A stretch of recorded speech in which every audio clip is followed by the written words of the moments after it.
Good evening, everyone. I will get this February 14th, 2023 meeting started here for us. Mary, hi. Hi. Can you do a roll call, please? Sure. Harrington. Here. Wason. Here. Smith. Here. City. Here. Vermel. Here. Thank you. Item 3 is approval of the agenda, and as Ryan noted in his email to us this afternoon, we're going to be taking off item 14 off of the agenda tonight. Otherwise, everything else is as in front of you. Could I have a motion for approval, please? So moved. Second. It's been moved and seconded. All in favor, say aye. Aye. Opposed? Motion carries. Item 4 is our consent agenda. Is there anything on there that you guys want to pull out and talk about separately? All right, seeing none, could I have a motion for the consent agenda? So moved. Second. Moved and seconded. All in favor, say aye. Aye. Opposed? Motion carries. Item 5 is public comment time. If there's anything that anyone wants to bring to council's attention that's not already on the agenda tonight, please do so. Now is the time. Going once, going twice. I'll close the public comment period. Item 6 is our engineer report. Kevin. Okay, thank you, Mayor. I just have a couple quick updates on the Heritage Drainage Project. We did have a pre-construction meeting with the contractor, and they've mobilized and they've actually started work on the project. Right now, there's one utility that needs to be relocated from Alliant. Talked to them a couple times this week. They're actively working on that, but so far so good. City Hall, the steel has been arriving to the site, so we're going to start seeing steel come out of the ground now, and it'll take about a month for the steel erection. The library project, we also had a pre-construction meeting with the contractor last week. That's a pretty small project. They'll have most of the work completed in the month of April. March will just be a review of shop drawings and submittals and things like that. But it sounds like they'll be done well ahead of their completion date of May 12th. We met with Jenny too. There may be a day or half day closures while they're redoing the carpeting areas, but Jenny will get the word out when that will be. And then lastly, the Ranchaw paved shoulders project. We submitted the preliminary plans and reviewed that with city staff last week. That's moving forward. The schedule is that for award of contract at the first city council meeting in April, and then substantial completion of the project is planned by the end of June. That's all I have, unless you have questions for me. Any questions for Kevin? Thank you, Kevin. Item 7 is our city administrator report. Ryan? Just one item of note, really, and that is looking ahead a month. I asked what people's availabilities were for the meeting that would happen during spring break. We do have 3 people right now that can promise to be here, so we will plan to have a meeting. We'll try to keep that light, but there will be some basic business that needs to be done, including paying the bills and probably a few other things. But right now, we're planning on business as usual that week, minus 3 people most likely. That's all I have this evening. Thank you. Any questions for Ryan? All right. Item 8 is manager's report, and I don't have too much to add to this other than to draw your attention to our council packet. And the general public ever reads through those packets towards the end. Once a month, we get reports from our department heads. It gives you some insight as to what our staff is doing that you don't read about, see about, learn about, experience. And there were 2 things inside of there that I wanted to draw some attention to. Very different things that happened. Our police department reported that they, in an effort to try to save fuel, they reorganized how they patrolled, when they patrolled, how they patrolled, and in that effort, they saved nearly 1,000 gallons of fuel last year, which in turn saves us costs, which in turn helps the city's budget. So I wanted to mention that and to thank them for doing that. And also, 'tis the season for broken water main pipes. So we had one last night, or yesterday, I should say, and Greg and his team took care of that in the wee hours of the morning last night through our water department. So things that just happen that we don't necessarily publicize or get all that excited about and see. But I wanted to thank those 2 departments for what they've done for that. Item 9 are reports from council. Does anyone have anything to bring to our attention? Brent? Just highlight the hockey game tomorrow, fundraiser for the Beat the Bitter festivities. You'll see me enjoying a beverage at the hockey game, so and encourage encourage folks to come out. If you want discounted tickets, look on our website and you'll be able to find those. That's on Friday, I think, right? That is Friday. Yes, you're Yes. correct. Not tomorrow, Friday. Yep. Thank you, Mary. Yeah, no Friday. problem. And thank you for the thank you for the plug. Anyone else? Right. And we were a couple of us were at the fire department when they had their painting ceremony for the new firefighters. So it was a good bunch of new guys and gals working for the fire department. We appreciate that and inviting us. Sure. And also thanks to our communications department and all of our staff for the Beat the Bitter activities that have been going on. I went to the glow run. That was cold, but everyone had a good time. I think it was, except for my son who didn't. There were over 200 people It was a that good group. participated in that. Yeah. It was a good crowd, and Smiles on their faces or not. They were there. mostly. Okay. So thanks to everyone who was involved in that. Good. Anything else? And I had the pleasure of attending the Better Together banquet with Ryan and Jenny from from the North Liberty Public Library, and we had a very good time there. I Awesome. learned a lot. So thank you. All right. Item 10 is a presentation from the Iowa City Community School District, and we had in our invitation two other presenters of this, but tonight Amy Kortmeyer, Assistant Superintendent with the Iowa City School Districts, and Ashley Reed, who is you're in charge of all the preschools in the school district, I believe. Is that right, Ashley? And special education. They'll be presenting what you already have in your packet and filling in some gaps there. So with that, it's all yours, ladies. Thank you so much for having us this evening. Board Director Lisa Williams sends her regards. She's actually leading our school board meeting back in the district tonight. Couldn't be here, but wish that she could have been here. We've got some slides to share with you really about our current state with preschool in the district, our desired state, kind of our big dream, what we'd like to go after, and then some things for you to consider and a monetary ask along with that. I'm going to start the presentation and Ashley's going to take the tail end of it. Let's see. That you can use. There we go. Thank you. All right. So we have 21 elementaries in the Iowa City Community School District. Of course, in North Liberty, you enjoy several of those as part of that. 18 of our 21 buildings currently have preschool. We'd love to say all 21 do, but it's simply just space as the reason that we can't afford to have in all 21 of our buildings. We have 18 of those buildings. All of our buildings have morning sessions, and there are 11 of those 18 that run an afternoon session as well. We have been piloting what we're really here to talk about, which is providing wrap care around our preschool day. And we're piloting that in 3 of our buildings. But what generally our preschool looks like is that it's an everyday opportunity, Monday through Friday in the morning for those times that you see there. And then our afternoon sessions run 4 days a week because of our early outs on Thursday afternoon. So about a 3-hour opportunity every day. Transportation is provided to and from schools by families unless it's stated in a student's IEP. So our student that might be receiving special education services possibly has transportation written into that plan.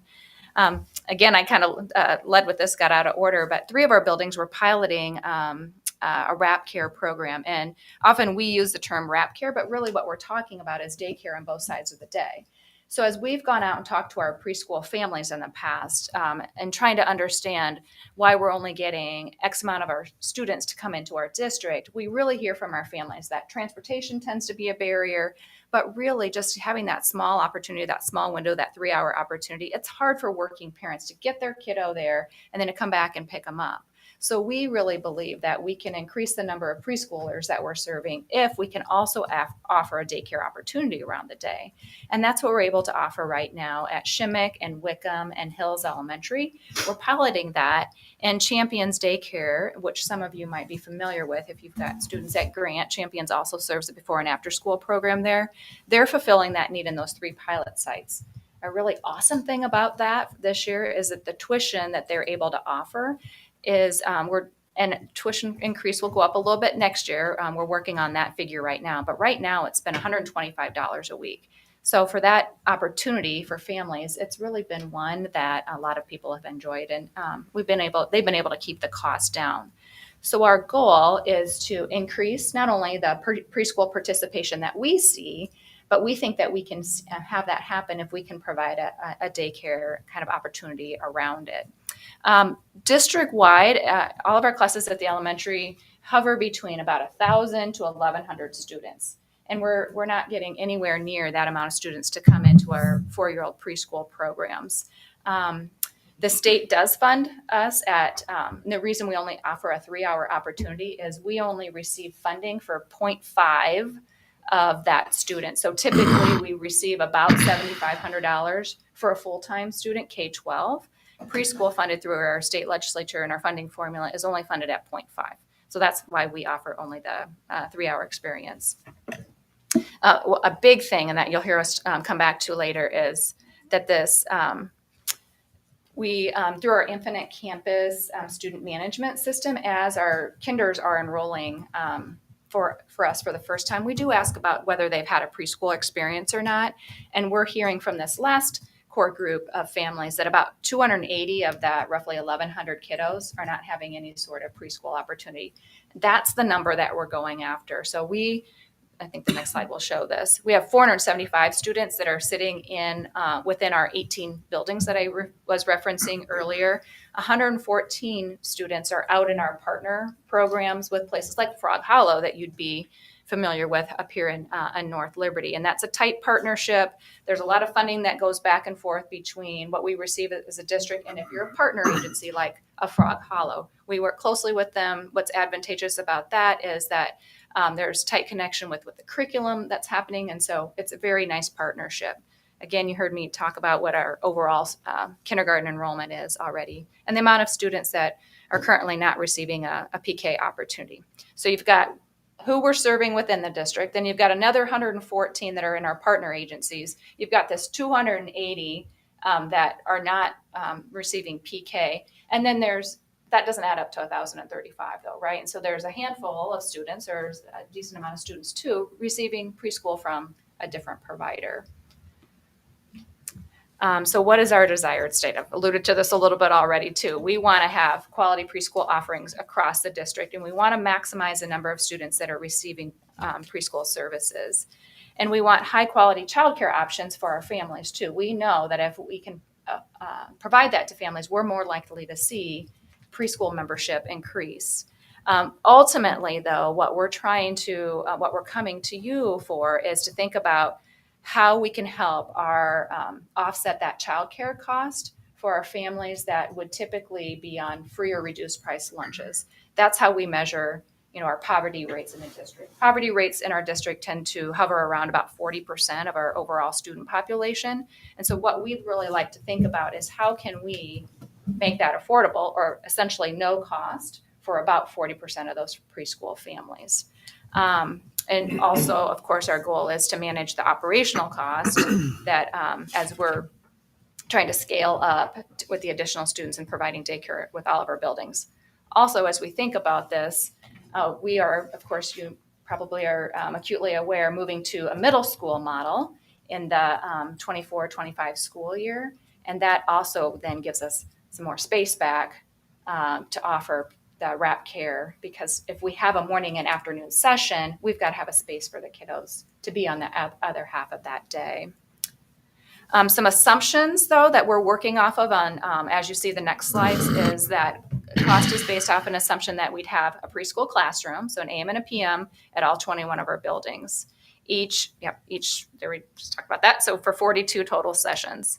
And also we'd want wrap care to fall on both sides of the day, whether you're AM or PM kiddo, and that we would offer the wrap care portion for free through, again, our ask to the various municipalities as well as Johnson County for our students that are on free or reduced priced lunches, and that we would provide transportation to students that we found were eligible. I'm going to turn it over to Ashley then to get into more of the costing of this. Thanks, Amy. So as Amy's really done a nice job of kind of overviewing what our current state is, that desired state, and then I get the job of telling you, okay, how are we going to do this cost-wise? So you'll see a series of the next 3 slides. We tried to present the information to you in a way that would be digestible through kind of a few different lenses. The first slide is really intended to capture overall funding and just that snapshot, and then we get into a little bit more detailed approach on the next 2 slides. You'll see there's 3 columns on here, and what I draw your attention to is that what's tricky when we're projecting out budgets is we work to get enrollment projections. We look at our the services we're looking to provide and the students of which we can anticipate will be accessing those, but it is all an educated guess, right? So we have to think about when we're developing our budgets, how are we going to base those numbers off of? So you'll see a conservative enrollment amount, and that is based on an assumption of 26 students per site. So you heard Amy talk about we can have an AM and a PM session. That allows a maximum of 40 students per site as full enrollment, and that's because the state ratios and the criteria that is put out by the Iowa Department of Ed. Here, the conservative enrollment is based off kind of our historical data and what we've seen from our statewide funding and our average student enrollment. And then you'll see that maximum enrollment achieves that 40 per site, and the numbers are associated accordingly. The reason that's important is because, as Amy said, our funding model is based on a per pupil cost. So while a lot of the operational costs don't vary based on total enrollment, like we still have to have a full-time teacher at each site, right? A lot of those operational costs are set. If we see that, if we get closer to achieving that maximum enrollment, the per pupil cost is much lower.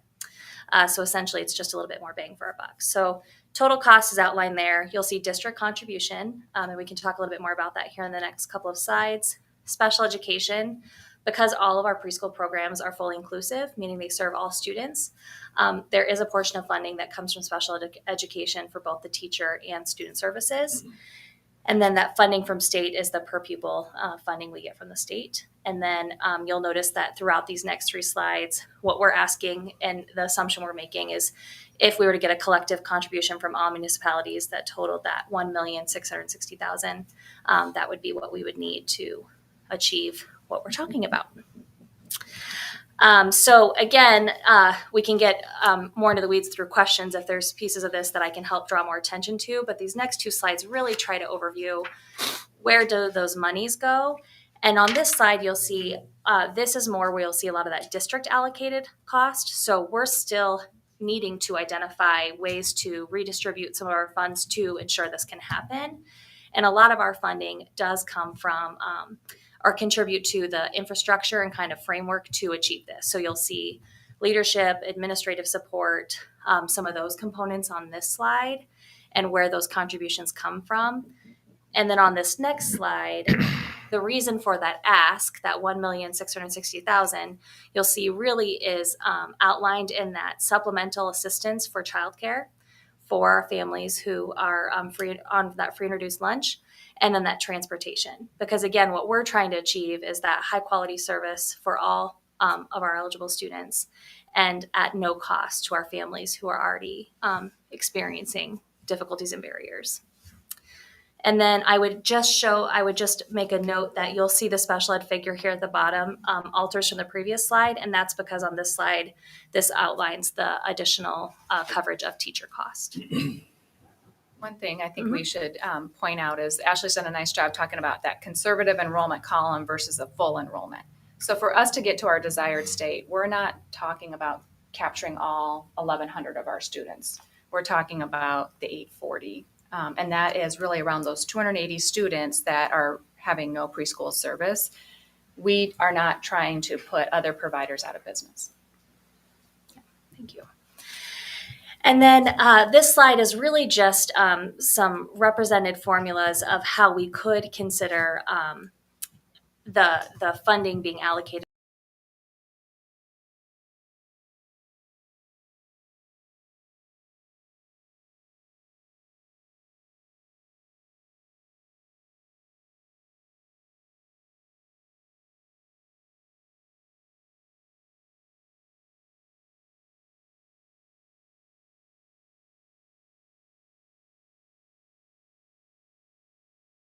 And this is where I'd have you lean on your the people who manage your budgets, because we don't know how a lot of that works for you guys. So this is just us putting together the numbers. So that first option you'll see is really based off of enrollment, the enrollment rate this year. So again, starting with that formula, that initial amount of 1,660,000, we took that into total enrollment and then which area the students were, their address was from. And that's how that formula was achieved. So North Liberty, 79 students based on this year's enrollment. And so then that per pupil cost is outlined there.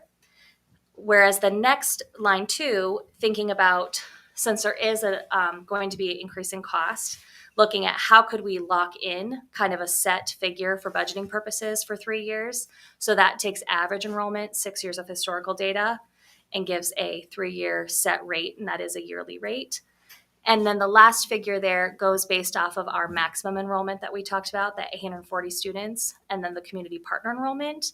And if we were to achieve that, what would be a per pupil cost? And last, we'd like to leave you just with a few key takeaways. So, we believe deeply that all students deserve to benefit from high quality preschool services. We think this is one way that we can get more kids in our classrooms. Of course, if we can offer the opportunity for the daycare tuition to be offset through this model, all students deserve to have their basic needs met, includes things like food, safe learning spaces, and trusted adults. Students who are eligible for free and reduced price lunches would have access to lunch, this WRAP daycare service, and transportation to and from school. And then families who do not have overall needs would still have access to free preschool and then WRAP care at a cost. So with that, we've thrown a lot at you in a short amount of time. And I know some of you are privy to a presentation that happened at joint entities. So this probably has a little bit different flair to it. But we'd be happy to try and answer any questions that you have. I'm going to let these guys start off with questions that they might have. I've got some written down already, so not to be repetitive, but I do want to kind of understand what we can and what we do know and what we don't know. There's a couple of things that we will do as a city that we obviously will do as a community, but there's two things that we don't know right now. Is we don't know what the state's going to do for local option sales tax legislation. So they don't have those answers. We don't have those answers yet. So kind of just park that question for right now. It's not as we don't know how that's going to turn out. So we'll just kind of refrain from going down that rabbit hole tonight if we can. And also how the funding model would work with Clear Creek Amana School District. These guys don't know that answer, and we probably need to discuss that kind of internally here. So from a matter of being efficient with our time tonight, let's try to focus any questions that you have to these folks at the Iowa City School District and about what they've presented to us. As Amy said, most everyone up here had some form of this presentation in January at the joint entities meeting. So with that, I'm going to just open it up to you guys with questions that you might have since then or as of right now. And if you don't talk, I will. So just so I'm clear, so the preschool stays with the school district, and what you're asking is for help providing daycare to make up around those kind of chunks of the day when the kids are there for preschool, but then parents aren't there. Exactly. And what we've done in the recent past is put out a RFP for providers who are interested to provide that. Champions came back as a successful provider, and they're in those 3 buildings. So we're working closely with them on the delivery of that. But we do not staff that side of the day. Champions is responsible to do that. And then you have the space.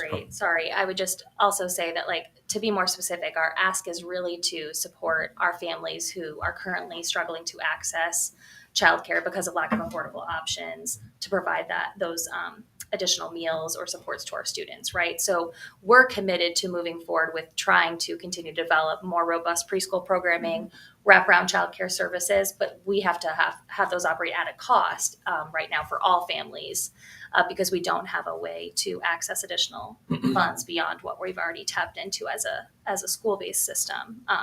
So it's really that support to our for transportation and childcare for our families who are experiencing poverty. And then the kids won't have to move though, from building to building. They can stay where they're at. Right. So. Yes. Yes. So as a parent of two littles, right? I mean, I would have loved to have seen this opportunity because I can take my child to their school at 6:30 in the morning. They will have breakfast at school, go to, maybe they're in the preschool morning session. They'll then go with their friends to childcare at that same school. And then I can pick them up when I'm off work at 5:30. And they'll have had lunch at school. And so again, just an option to better meet our families' needs and our students. So, Mayor, I'm wondering how this affects our current child care providers. Our child care providers here in town have been through a lot with COVID, a lot. And I'm not sure how most of them stayed in business, to be honest. Without PPP, they wouldn't have. So how is this going to be competing with those current providers in the city? And I think we shared that concern when we first started looking into it. And one of our goals was to ensure that we weren't negatively impacting our community members who do have local daycares, whether or not they're a direct partner with us or not. And I think Amy had talked about our average kindergarten class size of about 1,000 to 1,100. And at maximum service, we still would only be able to serve 840 students. And even at maximum service with our community partners, that still puts us at really not much beyond that, around 950. And so we're still looking at about 200 students that would participate in or could participate in community offerings. And when you look at the current information we're getting from our families about students that aren't accessing preschool at all when they're coming into us at kindergarten, and we could talk more about the impacts we see because of that to those students, that's really who we're targeting. And that's really all we have the opportunity to increase our capacity to, is those 200 students who are not currently accessing any preschool or childcare as it is. So our hope would be is that it wouldn't impact our community. So would there be an income-based formula? So if I come in with the financial resources with a dual income family, that would be looked at versus a family that doesn't, and they would get the full amount. And if I'm requesting the same service as a parent that can provide that for my child, how does that work between those two ends of the spectrum? Yeah, I think we're still exploring potential ways to set up that tuition structure. But right now, the metrics we've been leaning into is that information we have readily available is that we know about 40% of our families fall in that free and reduced lunch. And so that is our way of kind of determining that poverty line. And so the way we've been operating and the figures we've pulled together is that this structure is based off an assumption that of those 840 students, 40% of those would receive free childcare, free transportation if eligible, and would not have to pay tuition. So all of their day services that from their childcare to preschool, because preschool is already free, would be at no cost. Additionally, even if a family does not necessarily fall within that category, currently our partner, being Champions, has several different funding streams and grants with the state. And so they also work through childcare assistance with families and have some other structures that they utilize. So even if they don't meet our criteria, that doesn't mean there's not other supplemental funds available to them in their work with Champions. And then all other family members would be at, all of their students would be at a cost based on that tuition rate that Champions sets. So we are keeping the funding out of, it's not within that school framework, it is through Champions. And that access, when we talk about roughly 40% of our families on free or reduced price lunch, there is childcare assistance out there, but not enough to, support 40% of the families. Mayor, one more, if I could. So the term I didn't hear that where this is really coming from is the local option sales tax, correct? And so my question is, the ask here is of six different entities to vote for a local option sales tax with the option of 18% going to the school district, correct? Is one of the options. Okay, so we have to be clear about that. And is that, I think I asked this in the first meeting. I really didn't get a straight answer. Is there a sunset on the request, or is this a funding request in perpetuity? That's a great question. I mean, I think we'd like to see it happen in perpetuity, but that's the discussion I think that you all need to have, as well as the other municipalities. We believe that this is a great model. If something would change ever with the legislature, with kindergartners, our 4-year-olds being funded full-time, like we see our K-12 students, I think then, of course, we would be coming back with a different, maybe we have a smaller ask because there's still a little bit of a portion of the day that we would need to wrap around care for kids. We'd really have to think about that, though, because that's not something we do right now currently with our before and after school programs, right, that we have in the elementary buildings. I would just clarify a couple other pieces from your kind of wanderings there. One piece being that, correct, you have heard us very intentionally not specify lost. And part of that is because when I believe Director Williams is who came and worked with you guys at the joint entities meeting, we recognized that we didn't want to come to the table with an ask without a formula or structure or recommendation on here's a way you could consider getting to that. From the educational model, really our ask is just simply, this is what we see to be a need in our shared communities. This is how we want to serve our communities. This is what we need to achieve it. Now, I think how that is achieved, we're open to ideas. We're certainly not we're not up here saying that's the only way. It's just the way we knew of. And then the 18%, I just want to clarify, because I do think that that's an important point of consideration. My very limited understanding of the lost structure is that it's a set 10% that the municipalities have the opportunity to allocate. In this case, what we're asking for is for that funding to come to the district for that childcare piece. So the 18% you were referencing, I think, is more specifically, that is the percentage of enrollment, looking at historical. And so that number, though, would come out of that 10% from that funding stream, if that is what was pursued. So I just want to make sure that was clear. 18% of the 1.6 million. Yes. And is this an all or nothing? Do you have to have all 6 yes? Or is it you're going to piece this together? If 2 out of the 6 say yes, you're going to move forward with the 2 that say yes and the others that don't? That's my least favorite question. I'm sorry. I'm sorry. It isn't. We talked about the assumptions we're making, and we have this kind of goal we're shooting for, right? And the reality is that the way we currently operate, and we serve all students, we welcome all students, and we ensure that every student has access to every opportunity we can give them, right? Yep. So when we get into the point where we only have certain funding streams, that gets really tricky. We can't pretend it doesn't. That being said, we feel that even any forward movement in this is positive movement. So we're going to do our best to actualize this in whatever way we can, even if that doesn't look like creating the full structure we hoped for. So that's kind of my non-answer to your question. Those are hard questions. You did great. Thank you. I appreciate it. And real quick, I want to jump in. Sorry, Ashley. Councilor Smith brought up a question that I wanted to dig into a little bit deeper. When it comes to those that are eligible for free and reduced lunch, when that applicant is there and a family that can fully pay for tuition is there, how much treatment is preference treatment given to that family that really this is the only way that they can get preschool with that free and reduced lunch option versus the family that could fully pay for it, whether it's in the school district or whether it's at another school? How are you going to approach that conversation and that applicant flow in there? Because I think those kids in the free and reduced lunch that have limited access to transportation, the parents don't really have a lot of other options. It's either a preschool at the school district or not. I think that's probably your target audience in there. So how will you approach that, or has that been vetted yet?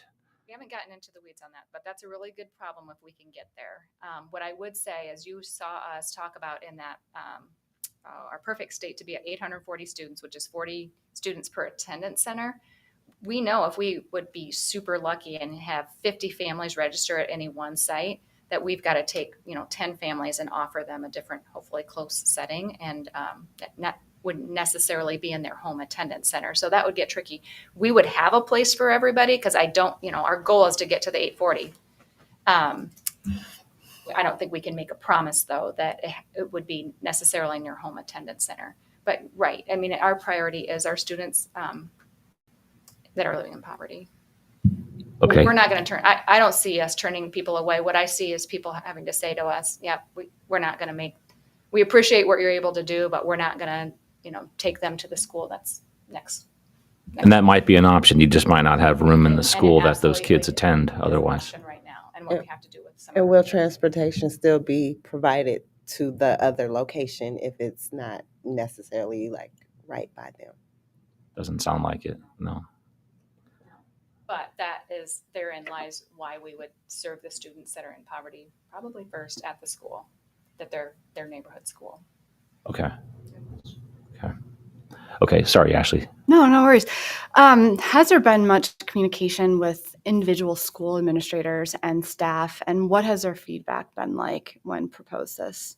We've been trying to keep our elementary principals as much as possible up to date. This has kind of been fast moving. We had a bigger meeting with them last week that we shared the presentation with them that we've done at the last board meeting. So, I think especially with the move to the middle school model where there's going to be a little bit more space in our buildings, this is not a surprise. People do want preschools. The 3 buildings that currently do not have preschools would love to have preschools there, but I haven't personally, talk to any of our teachers, certainly our administrators.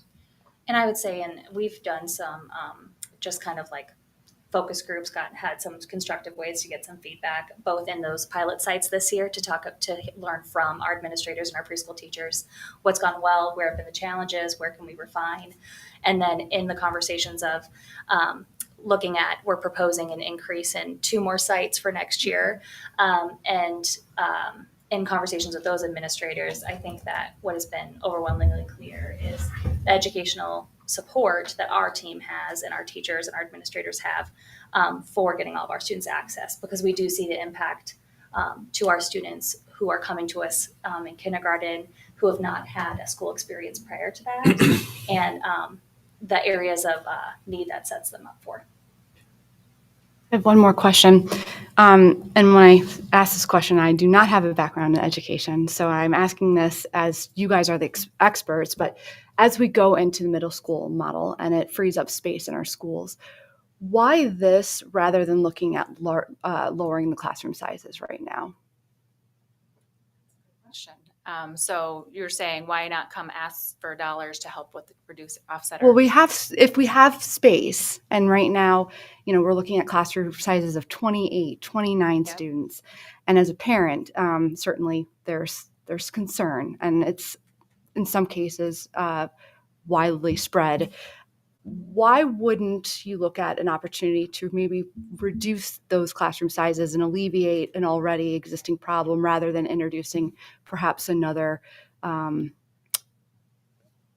way of approaching education? That's a great question. We'd love to have class sizes out there that are lower than they are right now. You're probably pretty acutely aware that we're in the middle of having conversations around reducing our general fund budget by $8 million. And so even sustaining the current class sizes that we have are going to be incredibly difficult as we're facing $8 million. So to think that we're going to be able to head into that middle school model, use that additional space to reduce class sizes at that time is, highly unlikely. And I'd love to have a different story for you right now, but unfortunately it's where we've been underfunded, for the last 10, 15 years by the legislature. Our SSA, we're grateful for the 3%.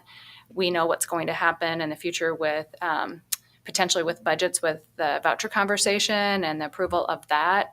The other thing that has happened to the district is our enrollment has not recovered from prior to COVID hitting. So our 19-20 school years, when we've seen our highest enrollment figures, we have not bounced back. We've had a demographer come in and do a study in the last few weeks, has been shared with the board too. And they're really telling us we might get a little bit of growth the next couple of years, but then it really is going to plateau for us. So because of the combination of all of that, I unfortunately think that class sizes we'll be lucky to maintain what we have, right now. And that's unfortunate.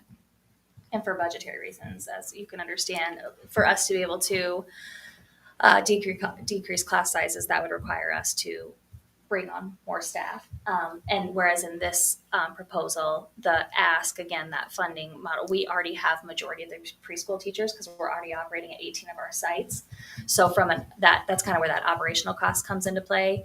Really where the funding piece is becoming, the ask becomes relevant is for that free childcare and transportation. So I think that too speaks to just the different available monies and why we would love to look into doing that, but don't So- have the ability to support it internally. So what you're saying is that you can't move the chips.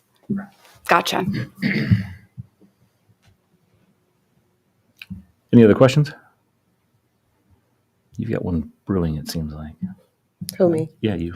No, I mean, I'm very familiar with this conversation being at neighborhood centers, and we do provide childcare to mainly low income families. So I know how important it is, how that introduction to preschool and starting school, getting acclimated to that, but also addressing those barriers, when the financial barriers and transportation. So I'm very interested and intrigued by this whole puzzle to see how it's going to work and how it's going to be successful. Again, addressing the classroom sizes and all of those things. So. And I think we all understand we've got a financial and a practical approach to have to this. But to wrap this up, and maybe to tee it up for you two in education, can you help us understand why this is important? Why is it important that a 4-year-old has preschool? What's the big deal? Why can't they just wait until they start kindergarten? Great question, and one we didn't address, and I think we should actually have it at the very beginning of our slideshow. But if you look at just what the research would show on individuals that have a preschool experience in their life versus those that don't, you can equate it to incarceration, life in poverty, lower overall opportunity for your salary, that sort of thing. So typically we're not seeing them go on to right into the workforce or college and career. The statistics just don't bode very well for those that don't have preschool. And we're not saying that that happens to everyone, but the research would clearly indicate it's much better to have a preschool experience than not to have a preschool experience. Awesome.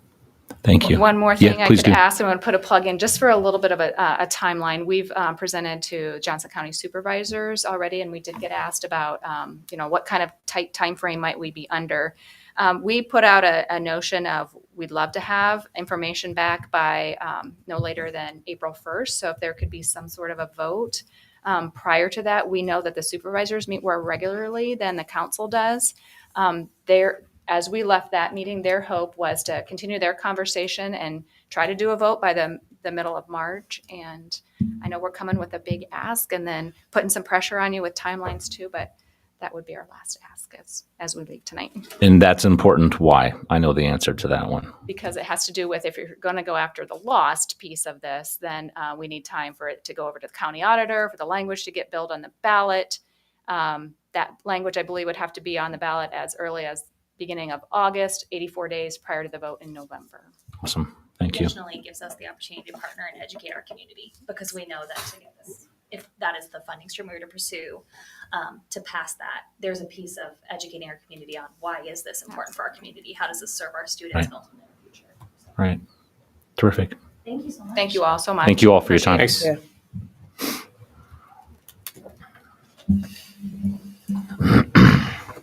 There was an item B on here about council discussion. Does anybody have anything else that they want to discuss? Well, Mayor, Table. you hit the big one for me. And I don't disagree. We don't have time to go down the rabbit hole, but we are going to be looking at a possible reduction with the property tax thing. We as a city have limited ways to bring in revenue. We've never pursued the local option sales tax, but it doesn't mean we might not be forced to do that. I mean, we're even disagreeing at this current council raising a franchise fee of 1%.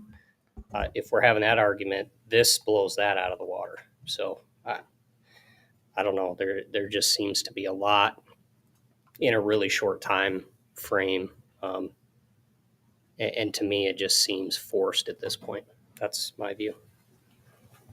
I would agree. We've got a tight window to work through here. The school board elections are not this coming ballot. They want to keep this item separate from the school board election so that they can't tie those things up together.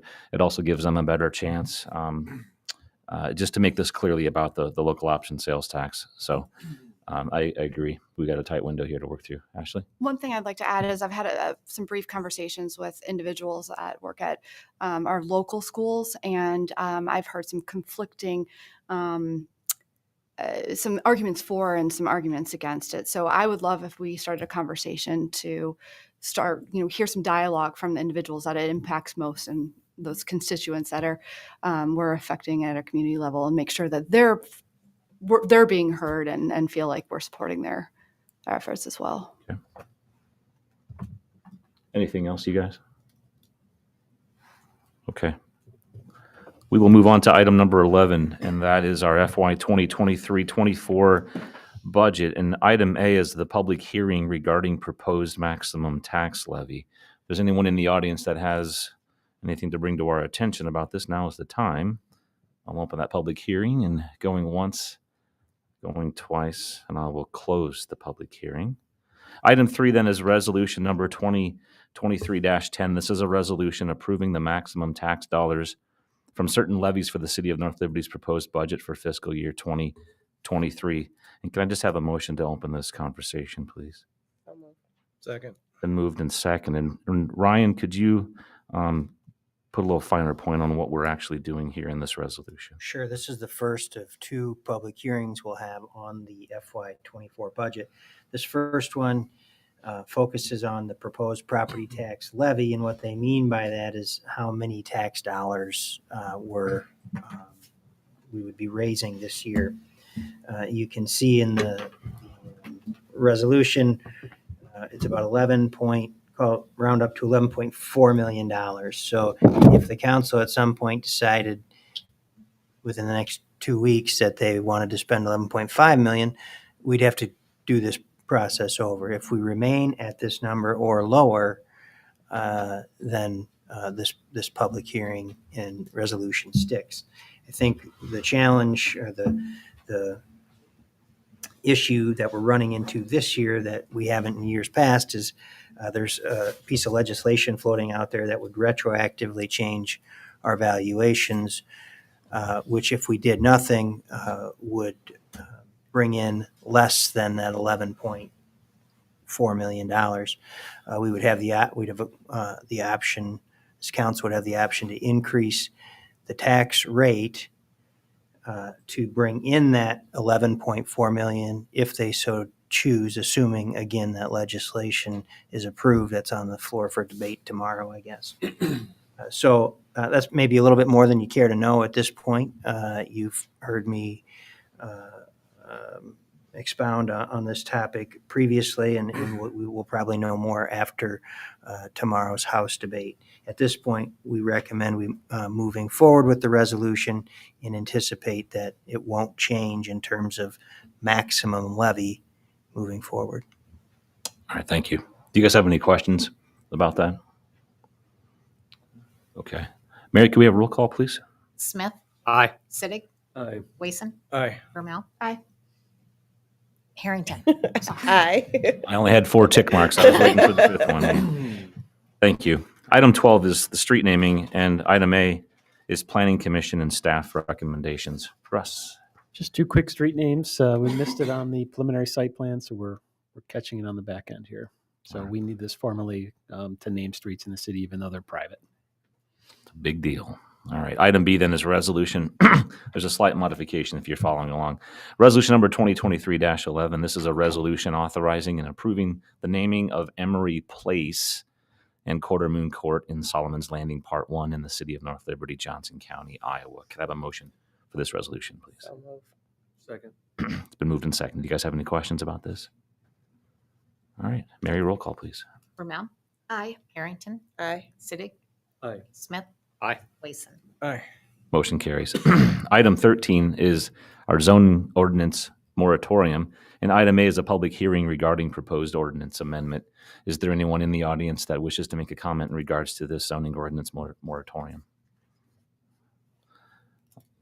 Going once, going twice. I'll close the public hearing. Item B is the staff and planning commission recommendations, Russ.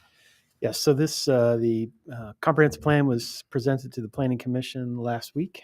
We anticipate that'll be presented to you for formal adoption on the 28th So what we are doing, this pertains specifically to the moratorium ordinance, which aligns development projects, which currently is the current future land use map and the proposed future land use map. Since we are moving towards adoption with the new comprehensive plan and associated map, this would only reference the new comprehensive plan future land use map. So we are slightly in advance of that presentation because we need 3 readings and the resolution only needs 1. All right. Item C then is our first consideration of ordinance number 2023-03, an ordinance amending Chapter 165 of the City Code, Zoning Code Administrative by narrowing certain compliance requirements within the existing site plan application and review moratorium. Can I have a motion for this consideration, please? So moved. Second. Moved and seconded. Do you guys have any questions about this? Comments? All right, Mary, roll call, please. Wason, Aye. Smith. Aye. Sittig. Aye. Harrington. Aye. Vermel. Aye. Motion carries. Thank you. Item 15 is West Penn Street, and this is resolution number 2023-13, a resolution approving a services agreement between the City of North Liberty and Shive Hattery, Inc. for the West Penn Street Improvements Project. Could I have a motion for this resolution? So moved. Second. Been moved and seconded. Any questions, comments about this? Mary, roll call, please. Wason, Aye. Smith. Aye. Sittig. Aye. Harrington. Aye. Vernell. Aye. Motion carries. Thank you. Item 16 is Penn Meadows Park North Parking Lot, and this is resolution number 2023-14, a resolution approving a services agreement between the City of North Liberty and Shive Hattery, Inc. for the Penn Meadows Park North Parking Lot project. Could I have a motion for this, please? So moved. Second. Been moved and seconded. Do you guys have some questions on this? I've got one. Or it's a point of clarification. I do, Mayor. So I'll ask this for one of our previous council members. What is being done with the shelter? Are we relocating the shelter? Are we tearing the shelter down? Are we repurposing the shelter? What's happening to the shelter? Oh, go ahead, Kevin. Guy's department's going to relocate it. And right now they're looking at just east of the existing lot. Just east. If you Between have the that- ball field and the existing. Oh, I see it. It's Yeah. actually on there. I missed that, Kevin. Okay, great. That's used a lot on Mhm. Saturdays for Yeah. baseball tournaments and such and birthday parties. So very nice. I missed that. Thank you. Anything else? Kevin, one of the things I noticed in this is that this is a lot more than just adding on some parking spaces out there. This is also a rehab of the existing parking lot.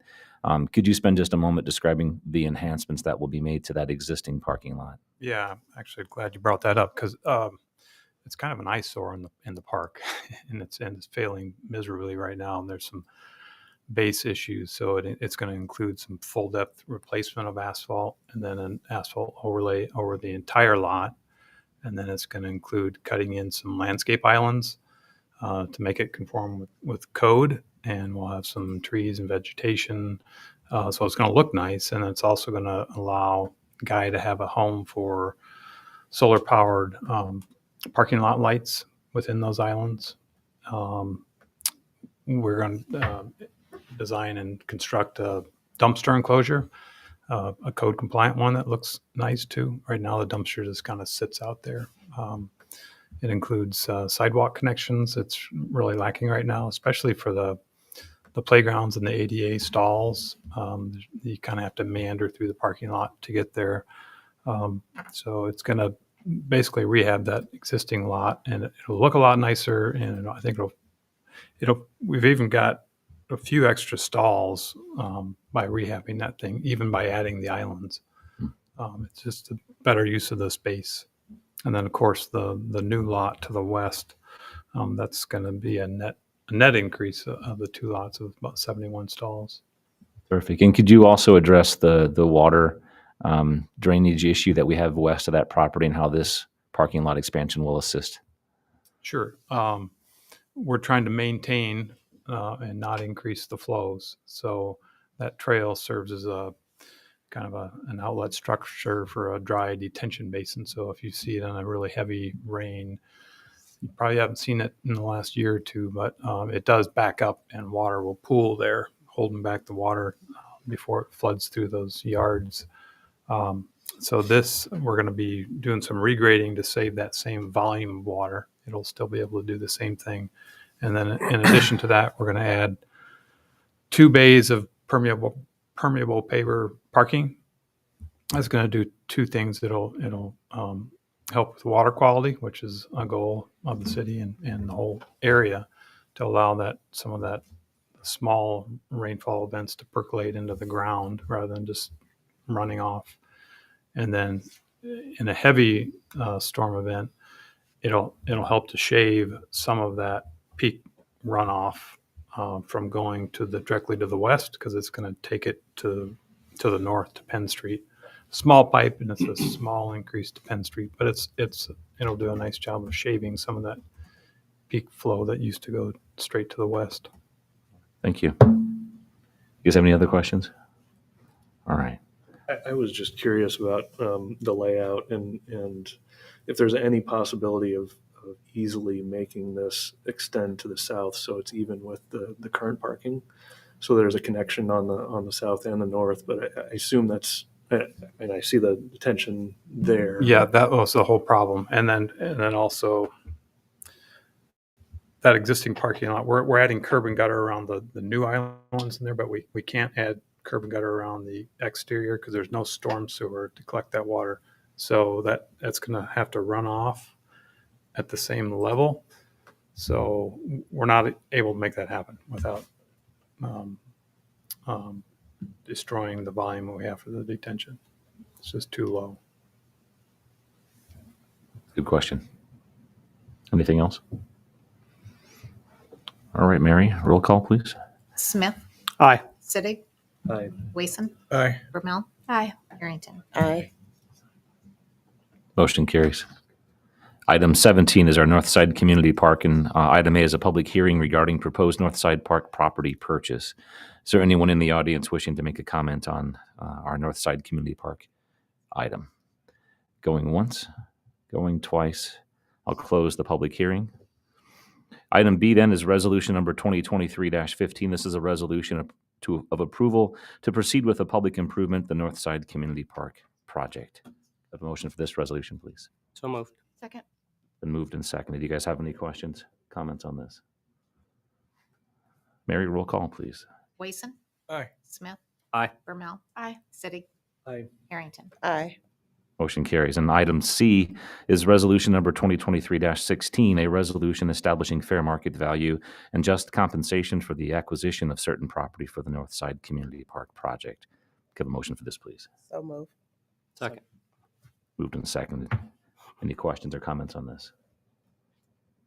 All right, Mary, roll call, please. Brumell, Aye. Harrington, Aye. Sittig, Aye. Smith, Aye. Wason.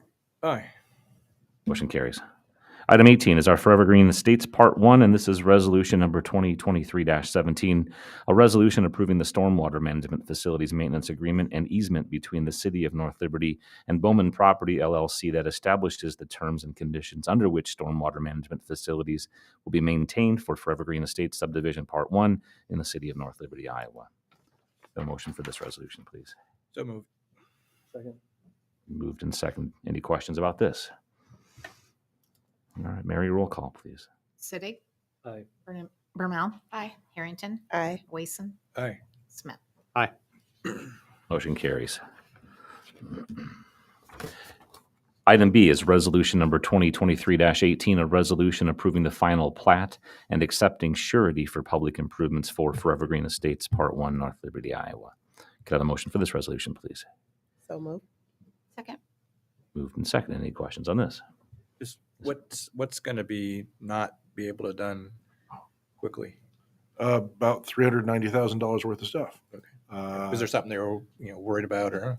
No, there's nothing we're worried about. Our code provides that developers have this option available to us to provide, in this case, not quite the wheelbarrow full of cash, but close enough to make the lawyer happy, to make sure that those improvements get taken care of. And so having set that aside to make sure that they'll be timely done, and if they're not done, that we have the right to make sure they get done, the staff recommends approval. So that's why for those final plats where surety is required, you're going to see resolutions that look like this one where you're doing them both together, because you can't do one without the other, and that's why we've attached them together this way. Thanks for that clarification. Anything else? Good? Yep. Yeah. Mary, roll call, please. Smith, Aye. Sittig, Aye. Wason, Aye. Bermel, Aye. Harrington. Aye. Motion carries. Item 19 then is Fire Station number 2, and our discussion and possible action on Fire Station number 2 land acquisition. Turning it over to you. Sure. What's been, I think, a couple months now, it was the first meeting in December, maybe we talked about this, and we talked about the potential of other sites in the area. Our team is getting anxious to move forward with securing land for that future fire station, and we believe that the preferred site 2 would be a good compromise. So we understand there are still concerns out there from residents, some of which I believe are here this evening.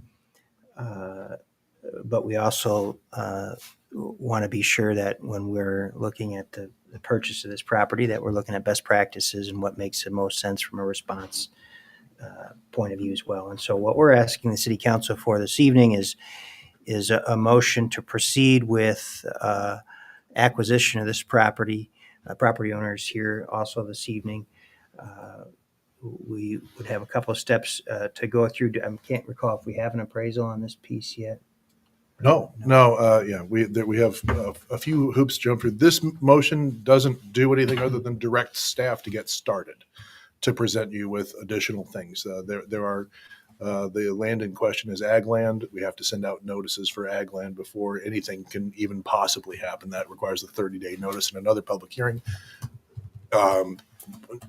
Acquisition of an appraisal, approving the appraisal like you did for the other properties tonight. So there would be many more steps. This is just is preferred site number 2 okay? Please tell us yes or no. And the intention of bringing it forward now rather than doing anything prior to that is because we don't want to start investing in something to find out that folks aren't comfortable with it. So we're asking for some direction here before we take the next step. Anything else from you guys? Unless there are any questions. All right. I'm just going to kick off maybe some comments and some questions here. I think that what staff has done over time has just kind of filled in the reasons why this fire station is needed out here on the west side. And while there's not a perfect location for it, with public input and quite a bit of public input on this, the preferred option number 2, in my opinion, is going to make the most sense. It will do more good out there than hindrance, especially to the neighborhood. So I'm really happy that we might possibly have it in this location.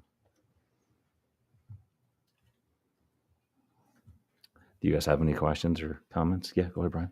So if you look online, the federal government has like a 200-page document of where to put fire departments and buildings. And basically,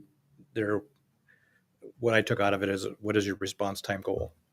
And that's been established about 4 minutes. And so I think that, either the 2 sites on St. Andrews are the only ones that do that without putting a big chunk of the response time into the area of the county that does not belong to the city that we are really responsible for.